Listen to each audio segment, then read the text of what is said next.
Assalamualaikum warahmatullahi wabarakatuh. Selamat datang di channel YouTube saya.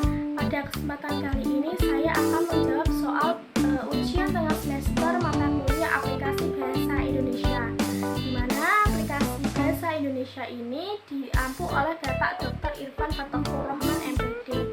Oke, langsung saja pertanyaan yang pertama, yaitu jelaskan berdasarkan temuan mahasiswa di lapangan faktor apa saja yang menyebabkan terjadinya kesalahan penulisan ejaan dan berikan contoh kesalahan ejaan yang sering muncul. Jawabannya yaitu faktor penyebab terjadinya kesalahan penulisan ejaan meliputi keterbatasan waktu dalam pembelajaran menulis, kurangnya penguasaan kaidah penulisan ejaan, kurangnya minat baca penulis, dan kurangnya ketelitian dalam menulis ataupun penguasaan kosakata yang kurang. Berikut adalah contoh kesalahan ejaan yang sering muncul. Pertanyaan yang kedua yaitu, bagaimana langkah membedakan kutipan langsung dan kutipan tidak langsung dalam proses kutipan? Jelaskan dan berikan contohnya. Jawabannya yaitu, kutipan langsung adalah bentuk dari pemakaian kutipan yang dilakukan oleh seorang penulis dengan cara menulis kembali sebuah ide pokok pemikiran orang lain yang sama persis dengan aslinya. Atau bisa juga dikatakan bahwa seorang penulis secara langsung memakai teknik copy paste tanpa adanya sebuah pengubahan dari kalimat aslinya. Sedangkan kutipan tidak langsung yaitu kutipan yang mengutip dengan cara meringkas kalimat dari sumber aslinya, akan tetapi tidak menghilangkan gagasan asli dari sumber tersebut. Berikut adalah contoh kutipan langsung dan kutipan tidak langsung.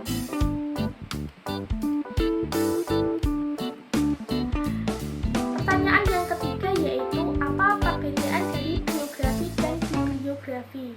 Jelaskan disertai dengan contohnya. Jawabannya yaitu, biografi merupakan sebuah karya sastra yang diabadikan oleh penulis dan berisikan riwayat hidup seorang yang ternama. Pada umumnya, pengertian biografi tersebut juga merujuk pada sejarah hidup, pengalaman semasa tokoh hidup, hingga kisah di balik kesuksesannya. Sedangkan bibliografi yaitu penulisan buku atau bisa juga disebut sebagai kegiatan teknis membuat deskripsi untuk suatu cantuman tertulis atau pustaka yang telah diterbitkan, yang tersusun secara sistematik berupa daftar menurut aturan yang dikehendaki. Berikut adalah contoh biografi dan bibliografi.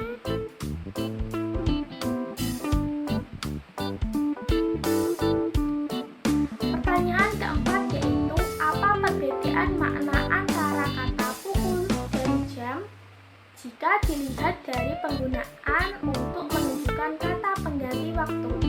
Jelaskan disertai dengan contoh kalimatnya. Jawabannya yaitu, jika dilihat dari penggunaan untuk menunjukkan kata pengganti waktu, penggunaan kata pukul adalah untuk menunjukkan saat atau waktu di mana peristiwa akan terjadi. Contoh, SD Mekarsari masuk pada pukul 7.00 waktu Indonesia Barat.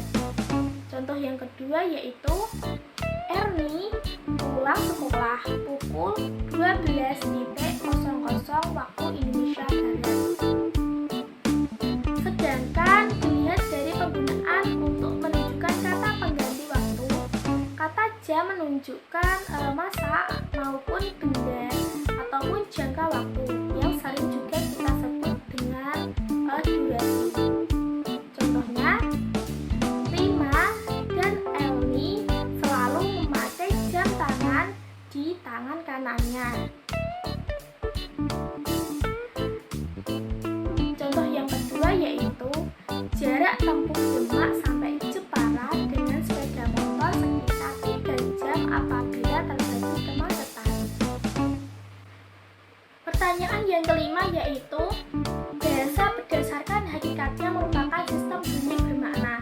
Jelaskan pernyataan tersebut dan apa kaitannya antara sistem bunyi bermakna dengan penggunaan Bahasa berdasarkan hakikatnya merupakan sistem bunyi yang bermakna karena bahasa adalah sistem lambang bunyi yang bermakna dan digunakan sebagai alat komunikasi oleh masyarakat. Penggunaan bahasa sendiri dinyatakan sebagai alat komunikasi oleh masyarakat karena pemakaian bahasa memiliki tujuan yang sudah disepakati dengan susunan lambang-lambang. Oleh sebab itu, bahasa merupakan media atau alat yang memiliki fungsi utama sebagai alat komunikasi antar masyarakat.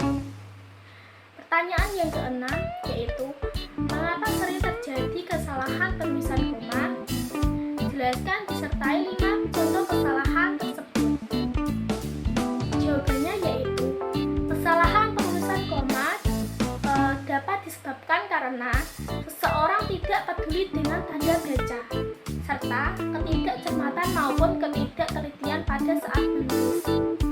Berikut adalah 5 contoh kesalahan dalam penulisan koma. Pertanyaan yang ketujuh yaitu, apa perbedaan dari titik 2 dengan titik koma? Jelaskan disertai 2 contoh penggunaan tanda tersebut yang benar. Jawabannya yaitu, tanda titik 2 dipakai pada akhir suatu pernyataan lengkap yang diikuti perincian atau penjelasan. Contoh yang pertama yaitu, mereka memerlukan perabot rumah tangga, titik 2, kursi, meja, dan lemari. Contoh yang kedua, hanya ada 2 pilihan bagi para pejuang kemerdekaan, titik 2, hidup atau mati. Sedangkan tanda titik koma dapat dipakai sebagai pengganti kata penghubung untuk memisahkan kalimat setara yang satu dari kalimat setara yang lainnya di dalam kalimat majemuk. Contoh yang pertama yaitu, hari sudah malam, titik koma, anak-anak masih membaca buku. Contoh yang kedua, ayah menyelesaikan pekerjaan, titik koma, ibu sedang memasak, titik koma, adik membaca cerita pendek. Pertanyaan yang ke-8 yaitu, jelaskan mengapa sering terjadi kesalahan penulisan huruf miring. Berikan contoh kesalahan tersebut disertai dengan pembenarannya. Jawabannya yaitu, kesalahan dalam penulisan huruf miring tidak serta-merta karena kurang pemahaman mengenai ejaan dalam bahasa Indonesia. Akan tetapi bisa jadi karena kurang ketelitian dalam penulisannya. Atau bisa disebabkan juga seorang penulis kurang fokus atau konsentrasinya kurang fokus dalam penulisan tersebut. Berikut adalah contoh kesalahan dari penulisan huruf miring dan pembenarannya. Pertanyaan yang terakhir yaitu pertanyaan ke-9. Jelaskan bentuk kesalahan penulisan konsonan dan vokal pada karya tulis ilmiah. Berikan contoh kesalahan tersebut dan disertai dengan pembenarannya. Jawabannya yaitu, bentuk kesalahan penulisan konsonan adalah kesalahan dalam pemakaian huruf konsonan. Huruf konsonan sendiri terdiri dari 21 huruf selain huruf vokal.